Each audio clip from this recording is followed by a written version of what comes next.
1919 came the invention of the planetary mixer. This made bread with no substance. As you can see, this is just dough and air. I mean, there's just nothing to it. You don't want to eat this. We need to get back to basics. We need to make a good, simple, hearty bread. Good evening. My name's Beimler, and today we're going to explore the mysteries and science of bread. Our project is Pumpernickel, or translated from German, the devil's fart. We have a lot of prep work to do the day before, so let's get started. Now this is 100% hydration. It should look just about like this, almost like dough. Rye flour absorbs a lot more water than our standard all-purpose flour. Now this will sit overnight. This is 100% hydration, which means it has 4 ounces of dark rye flour to 4 ounces of water with 0.5 ounces of previously fermented starter.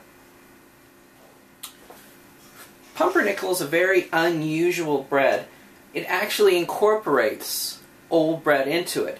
And this is a step you do the night before as well.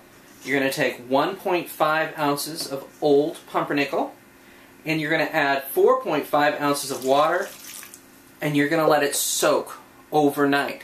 This will hydrate the old bread, making it easier to incorporate into your new loaf. We've had our fun. It's time to go to sleep. This little guy's ready to go. I know I am. Good night. And through the magic of television, good morning. It's now time to make our bread. Let's get started. This is 7.3 ounces of dark rye flour. To this dark rye, we're going to add 3.5 ounces of ground rye berries. Now you can use just straight rye flour, or you can add the rye berries in. This will give us a much more authentic, rustic loaf.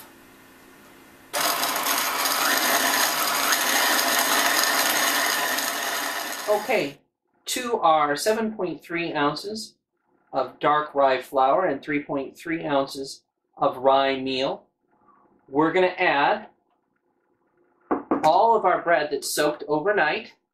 As you can see, this is nice and mushy. Just going to put that right in there. All of it. All the water too. And add a lot of flavor. To that, we're going to add 1/3 ounce of salt and 1/3 ounce of yeast. Okay, we're going to add our 8 ounces of starter now. This is fully fermented. It's the easiest to do right on a scale.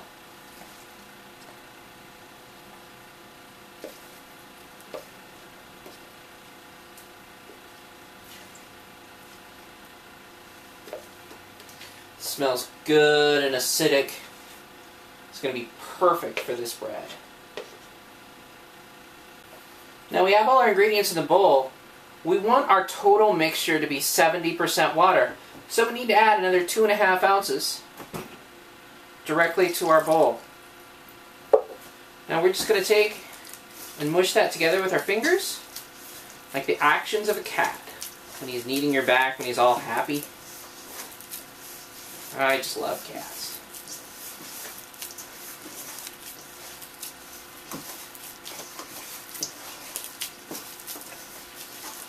This action just hydrates our dough. We're not really trying to build up gluten. Rye flour is pretty amazing. It has more glutenin than wheat flour, but not enough gliadin.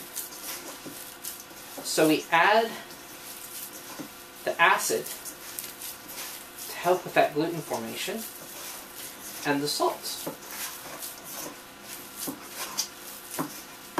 As you can see, this went from a very liquid to almost a paste.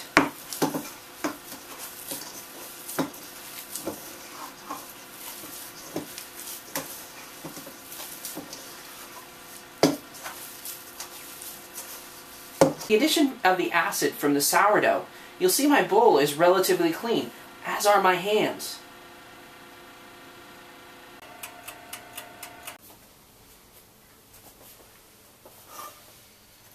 Okay, our dough's rested a little bit. We're just going to give that a quick press out on a floured surface.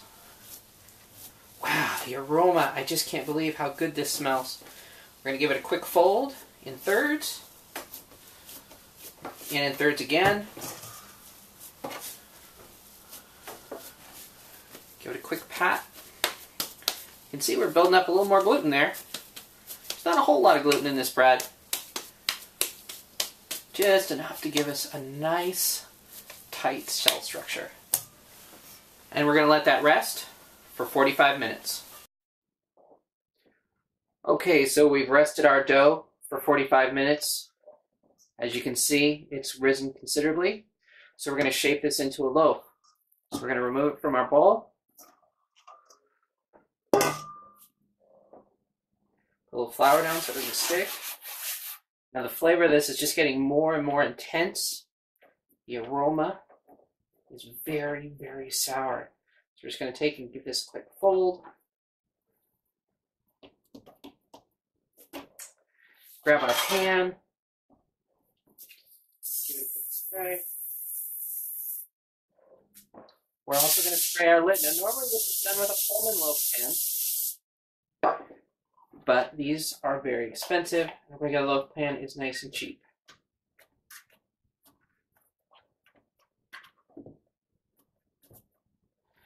And we're going to take and seal this up. Not all the way. We want to make sure we can see when it rises. And we're going to let this rest for 45 minutes to an hour until it has almost reached the top. Okay, we're going to go ahead and load our oven. This is our handy dandy convection oven. We're going to leave the convection function on for even heat distribution. We're going to do one more thing for even heat distribution. We're going to put some boiling water in this pan, as you can see.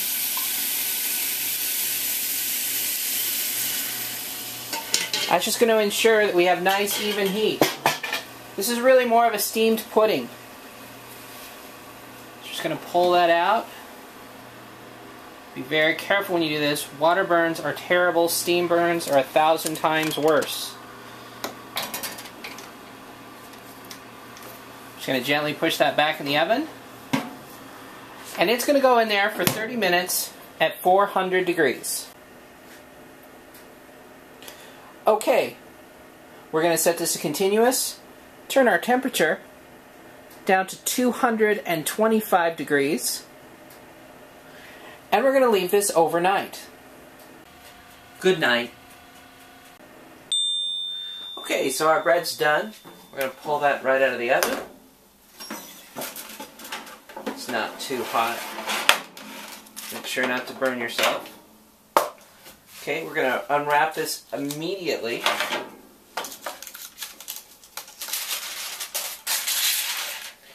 As you can see, we have a beautiful dark color.